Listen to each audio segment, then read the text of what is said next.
Buying tickets to sports and concerts can be complicated and confusing, but there is a better way to buy, and that's with SeatGeek. SeatGeek is the smartest, easiest way to get tickets at every type of live event. Whether you're searching for a last-minute deal, planning a night out, or need to find the perfect gift, SeatGeek helps you find the best seats at the best prices, fully guaranteed. There's nothing quite like seeing your favorite team or musician in person, and SeatGeek will get you closer to the action for a great value. I have the SeatGeek app on my phone. It's by far the easiest way I found to shop for tickets. I could be anywhere, and with just a few taps, I can instantly find seats. SeatGeek is designed to make your ticket buying experience easier than ever and to get you the most bang for your buck. SeatGeek grades every ticket based on value to help you immediately identify the best seats that fit your budget. Plus, every purchase fully guaranteed, so you can shop for tickets on SeatGeek with confidence. Best of all, my listeners get $20 off their first SeatGeek purchase. Just download the SeatGeek app and enter the promo code WINGO today. That's promo code WINGO, $20 off your first SeatGeek purchase. Sport Clips Haircuts Holiday Halftime Giveaway has cash for you this holiday season. Sport Clips is giving away $500 every day until December 15th. Visit sportclips.com/holiday to enter for your chance to win. No purchase necessary. Ends 12/15. Must be 18 or older to enter. Subject to official rules at sportclips.com/holiday. Void where prohibited. This is the Best of Golic and Wingo podcast. Carson Wentz has indeed torn his left ACL and is done for the year. Time for Straight Talk Wireless about that now, brought to you by Straight Talk Wireless. Best phones, best networks, no contracts. And speaking of Straight Talk, I did like the way, guys, that Doug sort of addressed this with the media, because to me, someone asked him, I don't know who it was, can you guys overcome this? And his response was, absolutely we can overcome this. We've overcome the loss of a all-pro, Hall of Fame left tackle, special teamers, running backs. Middle absolutely linebacker. We're going to do this. And to me, he wasn't speaking to the media there. He was giving the straight talk to his team by what he was telling the media. Well, yeah, I think this team is very talented in a depth way to where, as we talked about, you can spread the ball around. Now, you know, your left tackle, your middle linebacker, your special teamer, or running back, it's not your quarterback. It's not a quarterback who was on an MVP pace. It's not a quarterback who had thrown, with a handful of games ago, 33 touchdown passes. So it's just as it is with all quarterbacks, it's always different. But as I said yesterday, I feel somewhat confident that Nick Foles can keep this. Now, we sit there and say with Wentz, they were a favorite to get to the Super Bowl. Can we still say they're a favorite to get to the Super Bowl? I'll say this.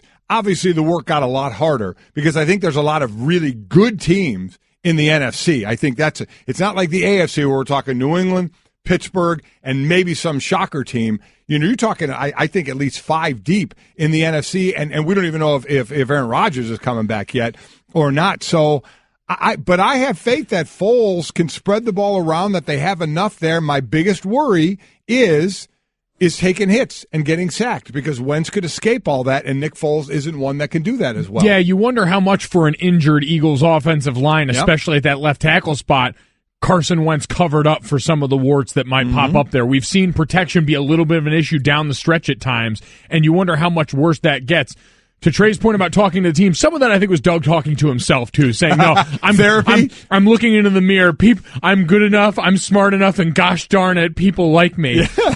But you look at it. I think the point there, you mentioned a lot of the other good teams, some of whom have been dealing with, I think, similar quarterback issues. Now, I don't want to lump Jared Goff into that necessarily, but he's not a guy that we've lumped into the MVP conversation, right, despite the success he had. We understand Sean McVay and that team have played a lot into it. We understand Case Keenum in the Minnesota offense. There's been a lot of that. I know you guys love wins above replacement. For the most part in his career, Case Keenum's been a replacement level quarterback. He's been the mythical creature? He's been the missing link in that equation that you guys have been looking for, that I know you love so much.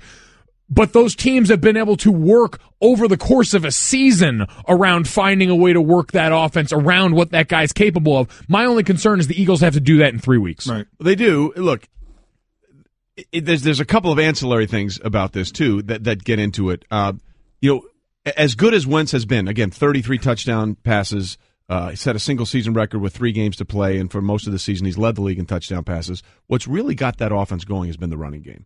They've had I think they were at one point they were averaging 147 yards per game, second in the league to Jacksonville. I think it's still close to that, and that has allowed everything to go forward. So if you want to look at it as half full as you possibly can, look, we may not get the miracle plays. We're not going to get the chicken salad out of chicken you-know-what plays that we've got from Carson Wentz.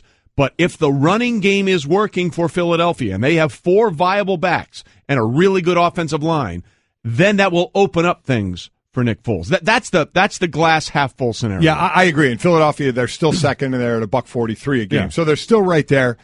But what we're saying, though, in a nutshell, is the Philadelphia Eagles were a favorite to make it to the Super Bowl, being led by an MVP quarterback.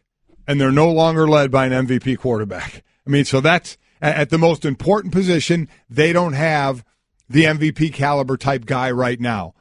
But I just, you sit there and look at the other teams, with Minnesota, they've been dealing with the backup the whole time, and they have their own issues. Really, their third-string quarterback. Right? You look at the Rams, they are playing well, but it's a second-year quarterback. You do have Drew Brees with the Saints. You do have Cam Newton, if he's playing like Cam Newton with the Carolina Panthers, and you have Matt Ryan right now, who obviously was an MVP last year. Those are the teams that are in. And then right on the outside looking in is the Seahawks, and they have Russell Wilson, who has to provide miracles for them and laying low there, and we'll still see about the Packers and Aaron Rodgers. But I still think they have the ability to do that. I really do. I think they have enough around them. I think that team has been built in a very good way to have that depth. But I am worried about the O-line. I do think Wentz covered up. I think we're giving a lot of love to that O-line, and I think they deserve it. But again, Peters being out, in this last game they were on their third left guard. I don't know the situation there much as well. So we'll see where that ends up for more of a stationary quarterback in Nick Foles. So that is a worrisome spot to me. Yeah, it's going to be interesting how they adjust play calling wise on offense, because part of your job as the coach, and Doug Peterson comes from that Andy Reid tree that is always lauded for creativity on offense, but adjusting to what Nick Foles does well. What is that conversation like with him, and how can they best put him in position going forward to maximize his very different skill set from Carson Wentz? Golic and Wingo on ESPN Radio and ESPN2, presented by Progressive Insurance. All phone guests join us on the Shell Pennzoil Performance Line. By the way, there's another interesting dynamic to this, because I think if Carson Wentz had continued to play throughout the season, he would have been the MVP. Don't you guys think he would have been? I think he was there. I think, listen, right there. Yeah. So now the question becomes, because I don't think you can win the MVP. I mean, I guess technically you can if he's not there for the final 3 games. But does it not throw the MVP race sort of wide open now? It does. It does. You see Brady having a couple of tough weeks. Struggling the last 2 weeks. Russell Wilson there coming off a loss, but he's a guy that you want to. If those that are really doing the definition of the word valuable, then Russell Wilson, you're going to start and kind of stop with him without question. The way he's been going. So yeah, I do think it's opened up a little bit with where we are, and given not some of the obviously the good play, but some of the less than stellar play and Wentz going on the shelf. So I definitely think it does. So we'll see. Going back to this team, because Wentz is gone, the other thing that they have in their favor, you would think, is the next 2 games are the Giants and the Raiders. The Giants are dead last in total defense. Dead last. And Oakland is sitting at 22. So you have a couple of back-end defenses that Foles gets to start with and go. Now, as we just saw last night, you can't take anything for granted, as we saw New England lose to Miami. And then they finish up with Dallas, who at that point will probably they'll have Zeke back. So we'll see where that goes there. But I think it's a good couple of games against defenses that have not been playing well this year for Doug Peterson and Foles to get on the same page from the play calling standpoint. Exactly. That's going to be key. This is a nice buffer period, and we talked about this yesterday when I asked you guys the question, would you rather be the Chargers or the Eagles? The one thing they've got in their advantage is they don't have the weight of having to worry about locking up the division still. Right. They're in. They know they're going to be in. It's just how high can we climb, and in the meantime, can we make sure we're as prepared as possible once we get there? Yeah, and by the way, back to the MVP vote, Tom Brady did finish second last year despite missing the first 4 games, although I think it feels differently if you miss the first 4 and then come back for the final 12 and light it up, as opposed to starting the first 13 and then missing the last 3. Yeah. It just doesn't feel like it's a different scenario there. It definitely does. Yeah, it definitely does.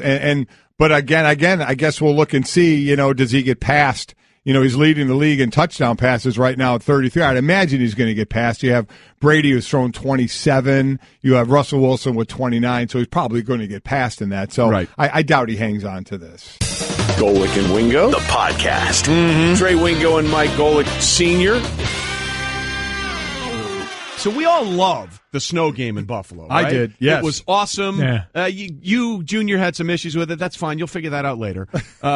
Snow football is, I think, everyone will always watch a snow football game. Agreed. Whenever, snow on? Fine. Let me see that. Yep. And, every time there was a tackle, it looked like there was an exploding feather bed somewhere. It felt like it was 5 feet of snow on the ground. And it was all good and it was all fun, except for one player. And that would be Colts kicker Adam Vinatieri. Oh, he had a tough one. He had a clause in his contract that calls for a $500,000 bonus if he makes 90% or more of his field goals this season.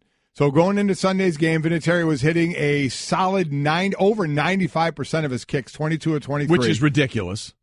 Because of the blizzard, and it had a lot to do with it, he was 0 for 2. He is now at 22 of 25, which drops him to 88%. So he went from 95% to 88% with those two misses. And we know it's always tougher to jump back up, in that percentage. You start looking at like batting averages and stuff and trying to do that. So that could be a costly snow game. Well, here's the bonus for him, okay? They've got 3 games left. 2 of them are at home at Lucas Oil. Okay. Okay, so he's got Denver on a short week this week on the Thursday night game. Then they got to go to Baltimore on the 23rd, which I think is a Saturday. So that could be difficult because you don't know what's going to happen in the Charm City this time of year. Right. So it could be nasty weather. And then they finish up Houston at Indianapolis. So if you're Vinatieri, you're thinking, let me just make the ones at home, and then I'll roll the dice in that middle game in Baltimore. You guys still really had a lot of fun watching that snow game, huh? A lot of fun for us to all watch. Let's just forget the people involved. Forget the humanity of guys that were players like you in this that have stuff on the line. No, it's unimportant. Let me just say, again, I would have been affected in a positive way because I wouldn't have got yelled at the next day in film, and everybody would have come down to my level. That for a kicker, though. Wide receivers, who you're talking about, quarterbacks, running backs, wide receivers, certainly kickers are the ones going to be affected. Maybe defensive linemen. I know you had one bonus that you were close to leading the team in tackles that one year. Leading the team in tackles, and Clyde Simmons edged me out by a couple of tackles there. I went that last game, the last couple of games, I went back and I was watching tape. I was like, do I get a tackle there? I'm jumping on piles and stuff. How close were you to getting the bonus? 2 tackles. Oh, see? Yeah. And now for this, so you guys, I mean, while the playoff success wasn't always there, you guys were in contention a fair amount.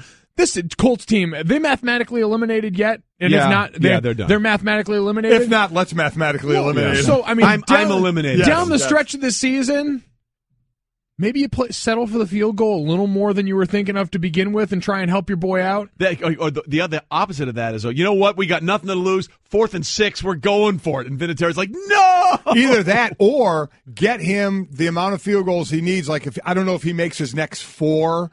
Is he back to 90%? And then stop kicking field goals. Yeah. We're done kicking field goals. We're going for it on every Go to the down. Backup kicker, audition other guys on the team, trot defensive linemen out there and toe bash it. I can hear the call now from Bob Lamy on the Colts broadcast. All right, Colts set up on a 1st and goal from the 1, and they're trotting out Adam Vinatieri for a 1-yard field goal. What's going on here? That would be awesome. So doing him a solid. Hopefully he can make that up. So we'll see if he can or not. Let's one other thing we're doing today because it's my birthday, but we're not going to make it about me on this. But wait a minute. Not sure. Yeah.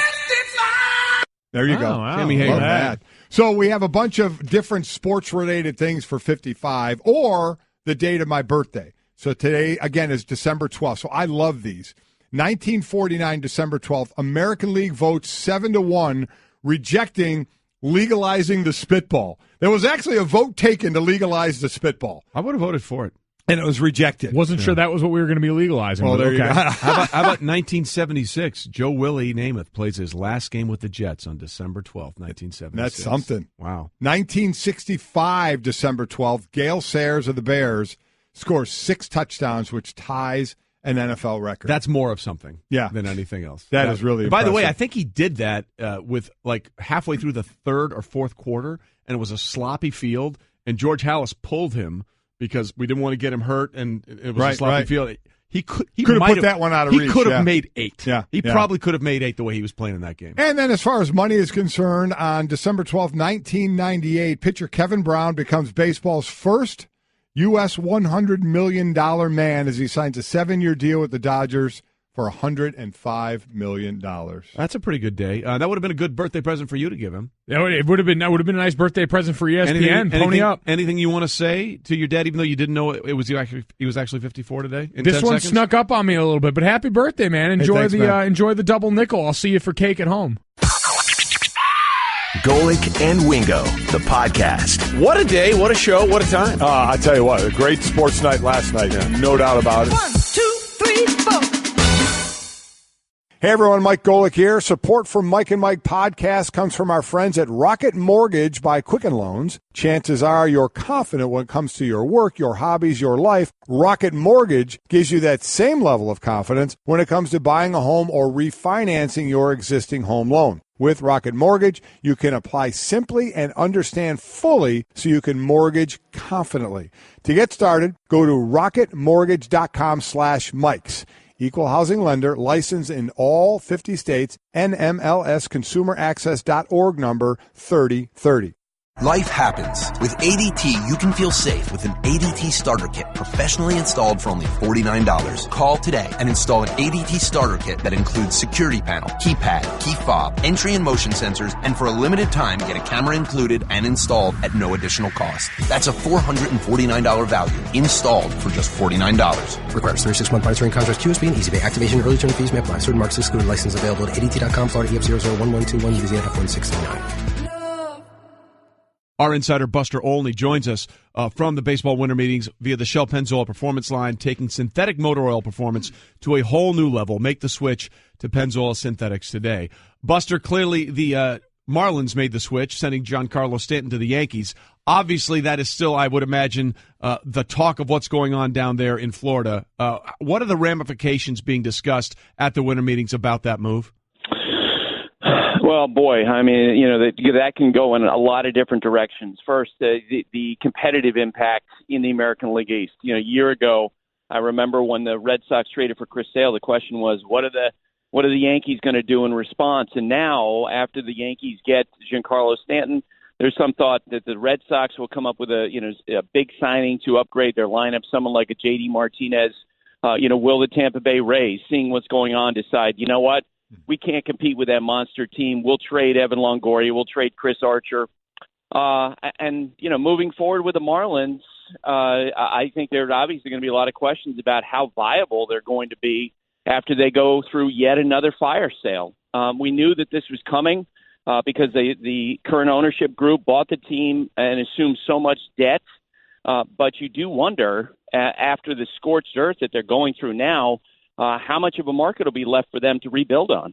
And I know you had a chance to sit down with Stanton around his Yankees introduction and that presser, and he kind of, left there with that Instagram of some parting shots at management of the Marlins and what's going on down there. Did he get into that a little more? What was the feel of what his thoughts were from the Marlins? Yeah, Golic, it wasn't kinda. It's not often because a lot of times players in that situation. When they're asked questions about how they got into that spot in a trade, they'll say, well, I don't want to get into the past. I want to, move forward with the Yankees. I'm excited about that. Giancarlo made it very clear that, he felt like that what went on with the Marlins was a circus, and it wasn't all about, the current ownership. But he and his agent, Joel Wolf, also, I think, made it very clear that they weren't happy with how the whole trade conversation took place under Derek Jeter. They talked about how, at the beginning of the process, he gave a list of teams to the Marlins, and yet the Cardinals and the Giants, two teams who weren't on his list, in the end wound up arranging trades, and then he turned them down. And according to Giancarlo and his agent, when he did that, the word he got from the Marlins, and they weren't specific about which executive told him this, said, well, you know what, then you're going to be a Marlin for life, which was clearly a threat and clearly a bluff, and he called it. Well, wow. The idea that, hey, you're going to have to stick with us as a threat is not, I think, an endearing selling term for anybody that might want to come to this franchise. No. And look, as I say, he didn't hold back at all in really making sure that we all knew that he was disgusted with what happened and how this played out. But no matter who, given the way that the new Marlins ownership bought the team with all the debt, no matter who went into that seat, whether it was Derek or somebody else, boy, they were going to have to do some unpopular things, and that's certainly how it's played out so far. Buster Olney with us from the baseball winter meetings. You've mentioned Derek Jeter a couple of times today. He is not at the winter meetings, which we should point out are in Orlando, Florida. And he was spotted at the Dolphins-Patriots game last night. What do you make of him not even being there in person to deal with the repercussions of this? It's surprising. It's shocking. Look, if you work in a front office in baseball operations, and when Derek and the new ownership were brought in, it was explained that Derek was going to oversee the baseball operations and the business side. He's the CEO of the team. He's been in the middle of all these Giancarlo Stanton conversations. People who are in upper management in baseball, this is like opening day for them, right? At the winter meetings, all of them, Theo Epstein, Brian Cashman, Dave Dombrowski, Chris Antonetti, the Indians. It would be unthinkable that they wouldn't come to the winter meetings, not only because, this is an opportunity to sell the sport to idiots like me, but also because they have conversations with other teams. They learn about their own players from conversations with other teams. They learn about their own employees. And here you have Derek, who's taken over this front office. He probably doesn't know a lot of his employees very well. What better opportunity than to be around them as all these conversations are going on with other teams and with agents? It's a great place to learn, and he should be here, and he especially should have been here in person yesterday at a time when the Marlins are making these franchise-changing decisions. As the face of the franchise, as the leader of the organization, he should have been here in person to explain to reporters. Now, he did hold a conference call yesterday, but these are the winter meetings. And as I said on SportsCenter yesterday, for a general manager not to show up to these, or someone who's in his position, is like a player not showing up for a game. It is. It does seem somewhat odd right out of the gate for him. We're talking to Buster Olney on the Shell Pennzoil Performance Line. Again, our baseball insiders also authored 2 books, and the greatest thing about Buster is he grew up on a dairy farm in Randolph Center, Vermont, which we always love to chit-chat about every now and then. How about the effect now, because everybody thinks that a Manny Machado or a Bryce Harper was going to end up on the Yankees someday. Is that going to be off the table now with this? And so who does that open up for possibility of other teams that could jump into the fray for those guys? Yeah, and I do think actually that this could have a dramatic impact on next year's free agent class, which is expected to be perhaps the greatest of all time, with Manny and with Bryce Harper as headliners. The thought all along was that the Yankees have been clearing payroll in recent years so they could set themselves up for a run at one of those two guys. Well, now, as they went through this Giancarlo Stanton conversation, because the Marlins are assuming about $30 million in salary, and because they took Starlin Castro in the deal, in the end, the Yankees' deal with Stanton is for $243 million over 10 years. That is so much less than what people expect that Harper could get, maybe $350 million to $500 million, or Machado perhaps in the same range. So this might be the Yankees' big-ticket spend on this. And, maybe that clears the decks for a team like the Philadelphia Phillies, or maybe it pushes Bryce Harper back to the Nationals and puts them more in play. They've made it clear they'd like to retain him. Well, yeah, look, it's interesting. We had Michael Kay on talking about all that and the machinations that may or may not take place with the Yankees. But what is the next thing? I mean, usually these things happen at the winter meetings. This Giancarlo Stanton thing sort of happened before everybody got down there over the weekend. What's the next big move that might be coming this week, Buster? Well, the Yankees, what's next for them is they're going to focus on pitching. And the Pittsburgh Pirates right now are absolutely in listening mode on Andrew McCutchen, who's a free agent after next season, and Garrett Cole is a free agent after 2 seasons. It wouldn't at all surprise me if the Yankees jump in on Garrett Cole, who's the best available starting pitcher. Those 2 organizations match up real well with a potential trade, and the 2 general managers have done a lot of business in the past. The Cardinals were spurned, of course, by Stanton, and they've now moved forward, spun off the other conversations. They're talking with the Marlins about Marcell Ozuna. They're terrific outfielders. They're talking to the Rays about Evan Longoria, and pursuing a lot of other things. So I'm wondering, from the baseball side of it, Buster, you and all you guys in baseball, are you more excited to see Stanton in the Yankees uniform at the plate, or Shohei Ohtani either pitching and or DHing for the Angels, and what he is trying to do out there? Man, that's a great question. I have a longtime friend who said to me the other day, he's a Red Sox fan. He said, "Man, I'm so bummed that the Yankees got Giancarlo Stanton, but I'm so excited as a baseball fan to see Stanton and Judge on the same field in the same lineup. Like, that'll be a lot of fun to watch. Batting practice will be incredible with those two guys in the same round. But I got to tell you, I'm really interested in Ohtani because he's going to be trying to do something nobody really has ever done for any length of time, and that is to try to be work as a starting pitcher, and he'll probably do that once a week. You know, the expectation in the industry is he'll make about 25, 26 starts, and he'll also work to get a lot of at-bats. And there's a lot of curiosity about how the Angels are going to make this work, but there's no doubt. Billy Epler, the general manager, when they were wooing Ohtani, they committed to that they're going to try to make it work, to use him in the lineup, 2-3 days a week when he's not pitching. I do have one question from the money side of it. Listen, we all try and maximize our dollar. It's not just pro athletes that do that. And this kid is, 23 years old, I believe? Yep.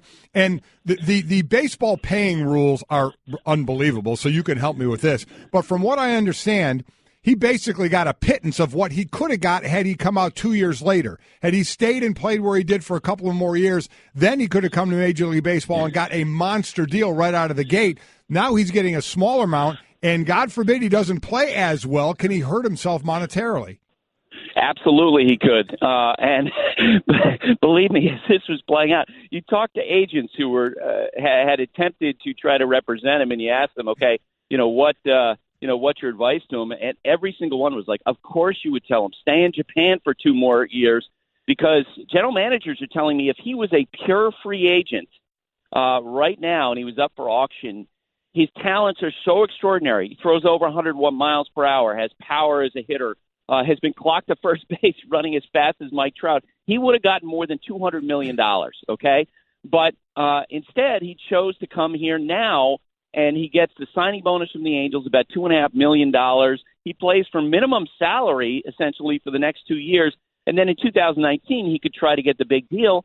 And you're right, if he gets hurt, if something happens, it's possible that he's going to get far less than what he could have gotten. It actually endeared him more to teams as they were doing their evaluation process, because their thought was, wow, this kid really wants to play Major League Baseball because he's obviously foregoing a lot of money to make it happen. Buster Olney with us from the baseball winter meetings, joining us on the Shell Pennzoil Performance Line as we are Golic and Wingo, presented by Progressive Insurance. Okay, Buster, obviously Giancarlo Stanton has been the thing. What are we hearing about Matt Harvey? Where might he be going, and what's this situation looking like with Matt Harvey and the Mets? Yeah, Trey, there were a ton of rumors here yesterday. They're talking to various teams about trading him. Look, when I talk to Mets people, they're like, we know that there's almost no chance we're going to trade him, because they understand after his struggles of last year and the year before that, his value could not be lower. He's a free agent after 2018. He's coming off a couple of terrible seasons, but given what we saw from him in the past, of course teams are lined up saying to the Mets, hey, you wanna dump Matt Harvey for nothing? We'll take him, because everyone is wondering if he can rebuild himself, if he'll go into next year especially motivated with free agency on the horizon. And so the Mets internally are, their thought is, if our choice is to give him away for little more than nothing, or just keep him and see if he rekindles with us, we'll take the latter option. All right, Buster, we appreciate your time this morning. And one serious question for you. I know you're in Orlando, and if you get a little bit of free time and you can make it over to Mickey's house, what is the one ride, if you had a chance to go on it only one time, that I can run over, I can get on this ride before I have to go try and find Derek Jeter if he ever shows up? What is the ride you would go on? Space Mountain. Space Mountain. Wow, old school, huh? Yeah, all right. The Space Mountain is can be a little rickety at times. It can, but it's in the dark, and it makes you not know. It kind of freaks me out. Yeah. I'm not sure exactly good where call, I'm going. Buster. I like that a lot. All right. Well, maybe I'll try to do that. If a bunch of deals go down today, I'll try to go over there and report back to you guys. There you go. And then do Mount Everest at the Animal Kingdom. Always a good one, too. Thanks, Buster. Appreciate it, man. See you guys. Thanks a lot. Buster Olney with us from the baseball winter meetings. I'm a big fan of the rock and roller coaster. Yeah, absolutely. Where that takes off like you're 0 to whatever. Yeah, the first one. Or, honestly, the Toy Story ride where you shoot. You try and get the most points. Yeah, that's I do always like that fun. a lot. Yeah, that's always big fun. Fan. I do like Everest that you mentioned. Yeah, Everest is a good one. Yeah, Everest is a good one. So we're covering all the really important. Yeah, well, I mean, of course, really an interesting. I mean, Derek Jeter went through a Hall of Fame career, both on and off the field, if you know what I'm talking about, and never made really a bad tabloid headline for it. And it seems like in his first major moves as a minority ownership, but he's the face of that organization, that he's just doing things that are making people scratch their head a little bit. I mean, making it look like Stanton, well, if you don't take a deal, you're here for life, kind of a threat to not going to these meetings, and I don't know if but Buster's the one saying he should be here. I mean, that just seems like an interesting way to start it all out. Look, if you're the public face of the franchise and you've just dealt the face of the franchise, it does make sense that in the biggest off-season business setting for the entire sport, you should probably be there in person. Yeah. That's just the way I interpret it, and that's what Buster said. Yeah, so I agree. I'll go with him on those lines, so we'll see what happens there. Derek Jeter can do Derek Jeter things, and I guess. Usually it works out. Yeah. Speaking of working out, something happened that is going to happen in 2018 that is long overdue in a sport that I love and a sport that you tolerate. It was announced Monday that beginning in 2018, all of golf's major professional tours will no longer allow viewers to call in, email, or text rules infractions that they see on the tour. Now, that's basically something that it started to be amended already when they were going to say if it hadn't happened after the first round, we're not going to retroactively go back and look at it. That's what happened to Lexi Thompson on the LPGA Tour this past year when someone said she illegally marked her ball, and it cost her 4 strokes and eventually cost her a major. Right. Okay? So now they're saying, because you could do this before, if you thought that somebody had an improper drop. I think it happened to Tiger Woods at the 2014 Masters. A birdie on the 15th hole went to an 8 because of an illegal drop. And by the way, he finished out of a playoff by 4 strokes that year. I can't remember what year it was. I think it was 14. It might have been 12 or 13. I'm not sure. But 2013, thank you.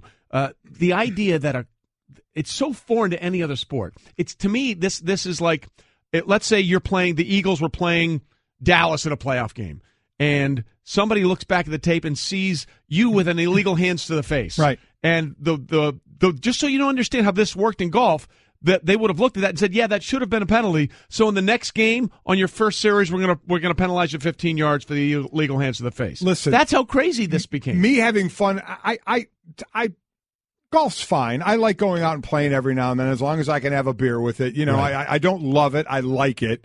But you even have to admit, how could the powers that be ever, drives me nuts, ever put this could really be the dumbest rule in all of sports. Yeah. In all of sports. Take every single sport from football all the way down to whatever you want to go. To curling, which I can't wait to watch coming up in the Olympics. But yes. In every sport, they all have rules. Some are laughable. This is the most laughable rule I think there is in any sport, where you actually will let a viewer do any kind of communication to you while the tournament's going on and penalize that person in it. It was the dumbest rule of all time, and I can't believe there were any people like you who love golf that would have ever been behind a rule like this. It drove me crazy. And it's been in place for a long time, has it not? Absolutely. And look, every group has especially at a major, has a rules official with them. Okay. Yes. And here's where I don't like it from a fairness perspective.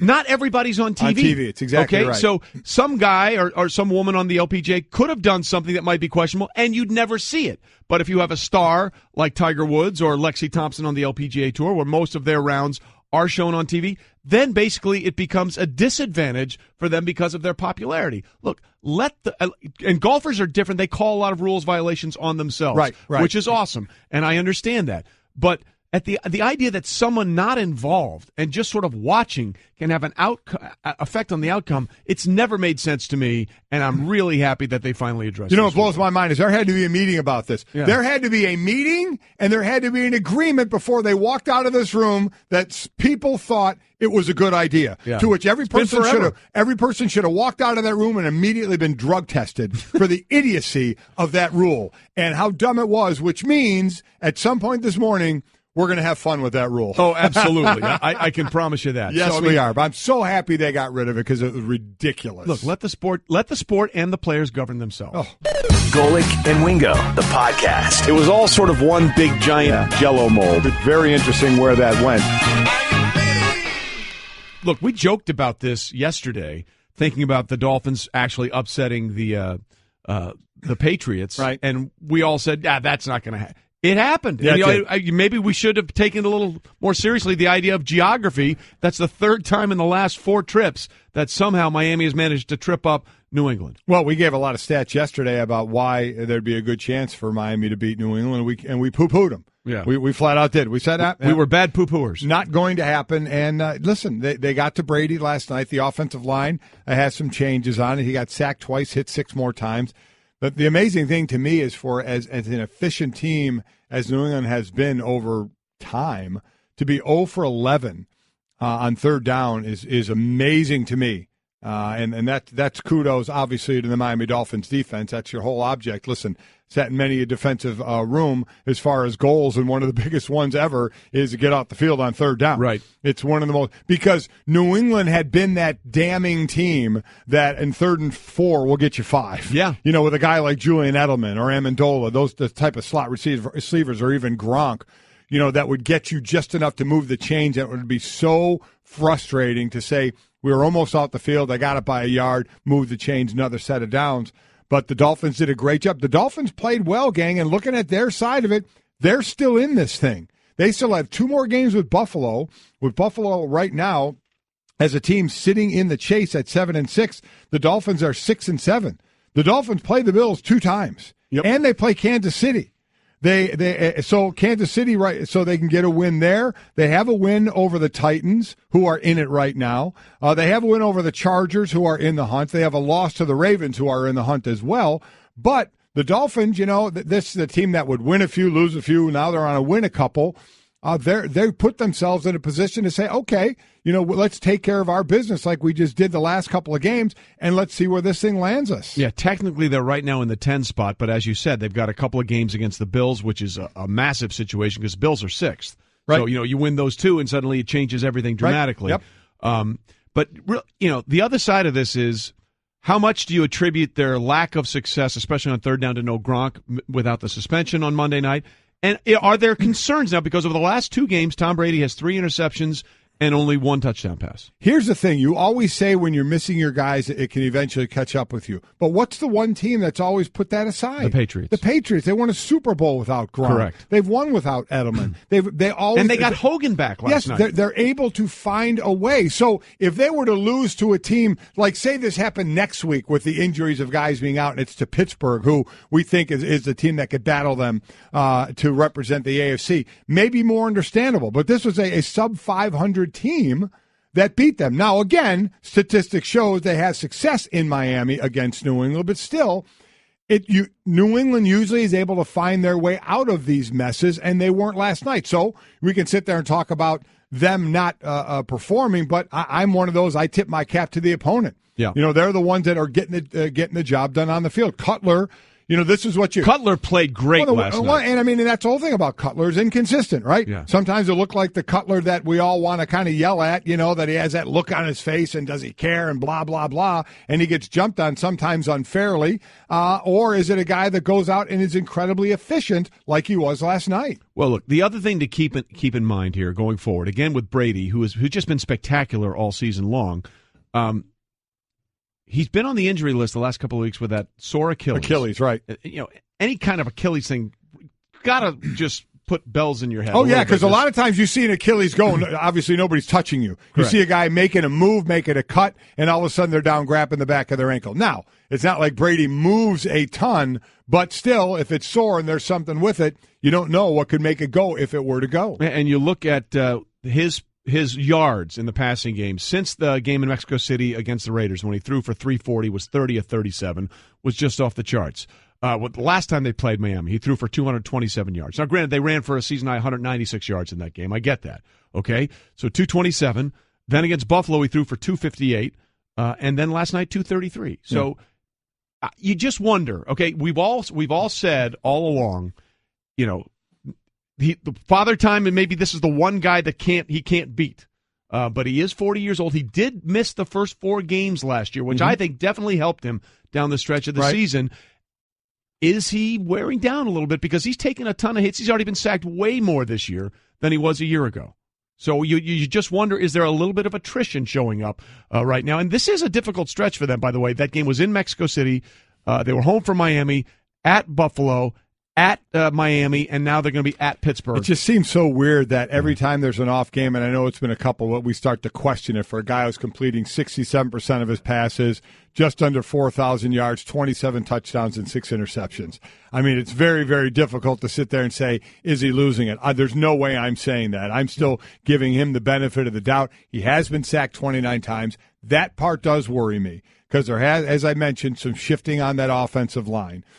So he is taking more hits, and that 2 years ago was one of the big bugaboos for them as he took a lot of hits. Now you're going up against a team that's second in the league in sacks in Pittsburgh. If they don't sack him a number of times, they're going to hit him and make him uncomfortable, and that's one of the best ways to beat the New England Patriots. Yeah, you just move him off his spot. There were a couple times where they didn't get him, but they blitzed, and he had to dirt a couple of throws. Right. And that was the biggest concern. Look, we can say all this stuff, but if they go into Pittsburgh next week and beat them, they're still in the driver's seat for home field advantage in the AFC. Right. So as bad as this game was Monday night for them, it doesn't matter. Make it all go away. As Bill Belichick likes to say, we're on to Pittsburgh. Because all they have to focus on is beating Pittsburgh, and that will be difficult now because the way Pittsburgh's playing offensively, Yeah. But, if they beat Pittsburgh, they've handled their business, and they're on the inside track to make sure the playoffs go through Foxborough. And I think Mike, my son, said it correctly a while ago, is Belichick probably is not cherishing a loss, but how he can use this teachable in his coaching abilities and teachable moments to say, man, guys, you can't slough off a bit or you're going to get got. Okay, so that's what's going on with the New England Patriots. Again, a huge game coming up Week 15 in Pittsburgh. And then there are the growing ramifications of what happened Sunday with the Texans quarterback, Tom Savage. He took that vicious hit, and as he hit his head in the end zone, his arms went into what's called that fencing pose, which is when someone who was in a concussion, you see that in a boxing match, the guy's out. They brought him back into the game after a short concussion protocol, and then they saw the symptoms getting worse. And then they took him out for the rest of the game. Now, Bill O'Brien, the Texans head coach, took a lot of heat here. But at the end of the day, the coaching staff has to rely on the medical team, the unaffiliated neurological consultant, and the spotter to deal with all of that stuff. He's just going on what they tell him. However, he finally saw the video of what we all saw Sunday, and this is what he had to say after seeing it. Figured that he got hit, really didn't know that he got hit. There's 12 bodies around him. Very, very difficult from the 50-yard line where I'm standing to see if he even got hit. With benefit of the video, which I do not have benefit of any video, there's no video on the sideline. All there are tablets. There's no video. There's nothing like that. With benefit of seeing the video, obviously from my standpoint, the care for the player, I would have never let that player back in the game, and I don't believe that Jeff Kaplan would have allowed that player back in the game. I don't have benefit of the video. I did not see anything. Okay. And understand, he's not allowed to. Correct. Coaches are not allowed to see replay and video on the sideline. The spotter in the booth and the doctors on the field have access to the video. Now, that's going to be the big question. If they didn't see that video or they saw that video and didn't react in a different way, quite honestly, there needs to be hell paid. Yes. There's no doubt about it, because if you're able to look at that and not have some more of a response like, forget the tent, we're going right into the locker room and we're going to go starting with that protocol, man, that then if you're truly in on this for the player safety, you have got to hammer the team, just like what's coming down with Russell Wilson and the Seahawks. For how he got hit, the ref took Russell Wilson off the field. He was supposed to get checked out. You know how those tents, they kind of... The blue tent, they kind of put it up and the players in it? It wasn't even all the way up. He was the only one in it, Russell Wilson, and he ran right out. So, and again, I'm not putting that on the player. You have people in place. You're putting them in place to stop this, and they're failing to do so. You've got to come down hard on them. Well, look, the NFLPA and the NFL have launched a joint investigation into what happened in the situation in Houston. And by the way, they also said there should be something coming within a day or two with Seattle and about how that went down in that Thursday night game in Arizona.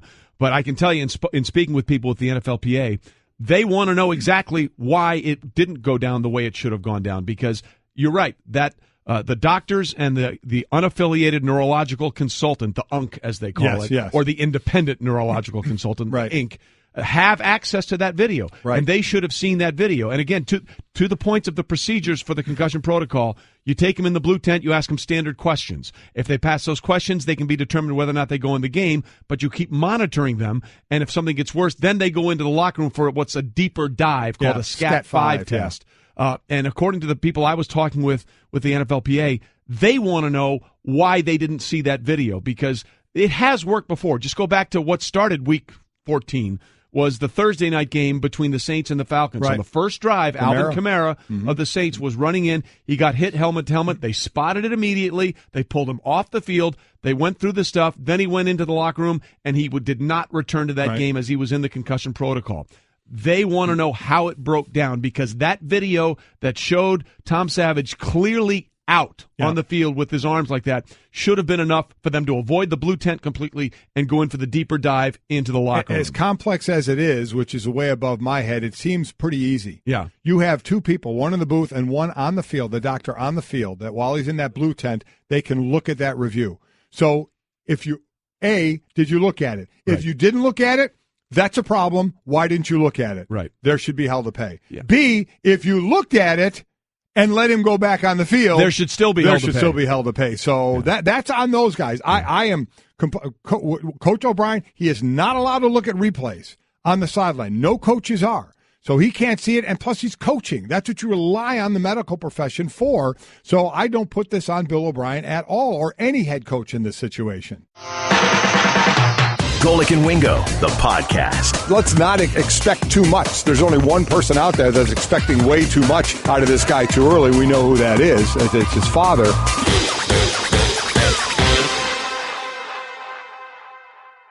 Computer, execute 12.4p operation. Optimizing algorithm. Running encryption packet alpha. Night. Oh, I don't feel so good. What is it, computer? Is it hot in here? It feels hot in here.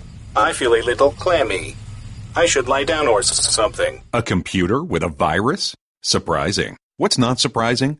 How much you could save by switching to Geico. Those oysters Rockefeller were a mistake. Geico. 15 minutes could save you 15% or more. We roll on Golic and Wingo, and again, it is Mike Golic's birthday. He is 55! So we're looking at great 55s maybe in history. How about I share a birthday with Frank Sinatra? Congratulations. And Bob Barker. There you go. Come on down. Jennifer Connelly. Oh, nice. How about that? We went through some of the other famous 55-year-olds. How about 55 as far as in games? That's where I was going. Yeah, okay. Michael Jordan's double nickel game in 95. He scored 55 points, wearing number 45. Not bad at all. Yeah. I'm amazed at this. On November 24th, 1960, Philadelphia Warrior Wilt Chamberlain snagged 55 rebounds in a game against the Celtics, setting an NBA record for the most rebounds in a single game, and one that will never be broken. The most rebounds in a single game since the 85 season, Charles Oakley went for 35, so he's still Nicely 20 short. By the way, 55, Peyton Manning, 55 touchdown passes in 2013. Another impressive 55. 55 is the career high for Kareem Abdul-Jabbar, Dwayne Wade, Tony Parker, and Tiny Archibald. So lots of good 55s there as we continue to celebrate the big man's 55th birthday. We're also celebrating. Can I say real quick? Yes. I'm sorry. My birthday. Friends of ours that we travel with all the time. We're going to South Africa with to the Perianos. Claire Periano. Yeah. It's her birthday today. Well, there you go. There you go. So a double celebration then happy birthday, in March. Claire Barrett. When you share a birthday. When you head out to South Africa. Okay, so we're also celebrating a rule change. Yes, we are. That you can no longer call in starting in 2018 as a viewer or email or text and say, hey, there was a rule violation, you need to penalize this player. It's been a silly rule. Horrible rule. Ridiculous. It should have been gone years ago. It's finally gone. So we're celebrating the idea that this is no longer happening by maybe taking a look back at some of the things that may have happened with people calling in. What's up? This is Rick from Tempe. Currently on the course right now, 8 handicap. I'm working on getting a 6 by spring. I heard about the decision to terminate the voicemails to report rules violations, PGA Tour. Not a fan. They call me the Hawk, PJ Hawk. I call in every Sunday. I've been responsible for 6 violations this year. No big deal. You guys shanked this one. You guys really shanked this one. Right in the fescue. Although I wouldn't know about the Fescue. I've never been there. No big deal. Not sure where this number's going, but I'm still going to call in every Sunday. Hope you guys keep the number around. So that was the Hawk. This is what I want to know. I would love to actually hear from a person that actually called in. And what is going on with you that you feel the need to call in and report what you feel is a violation? Yeah. That blows my. They would be sitting there, and you may see something that you would have to get to the phone, find the number. I don't even know what number to call, and call in and lodge a complaint. Blows my mind. It doesn't make any sense to me. So then we got time for one more of these, right? We extrapolated this into other sports. Had this had happened, let's say, for example, in a snowy game in Western New York. Hello, yeah, this message is for the Buffalo Bills. This is Jerry Pinkoski, former super of the Buffalo Public Works Department. I've been around a few plows in my life, and I'm calling with an error from the snow game on Sunday. But I got to say, in all my years of plowing and living just south of the Falls, I cannot accept our field looking that way, and I'm just calling to lodge the notice of error on your part as the Bills organization is unacceptable. My beef on WEC is ready. I got to go. Jerry Pinkoski, former super, Buffalo Public Works Plows. Thank you. Former super. Notice of error. Look, it was one of the most idiosyncratic things in a sport that is very idiosyncratic in golf. I'm glad it's out there. It just doesn't make any sense, and I'm glad that they moved on. We got a few more of those. We'll play Yeah. I am willing to say it was the dumbest rule in all of sports since the beginning of time. Yeah, that might be. Yeah, that's fair. That's fair. Unless someone can tell me of a dumber one, that one absolutely wins to me. This has been the Best of Golic and Wingo podcast. Make sure to subscribe on the ESPN app, Apple Podcasts, and to listen every weekday morning at 6 Eastern on ESPN Radio, ESPN2, and the ESPN app.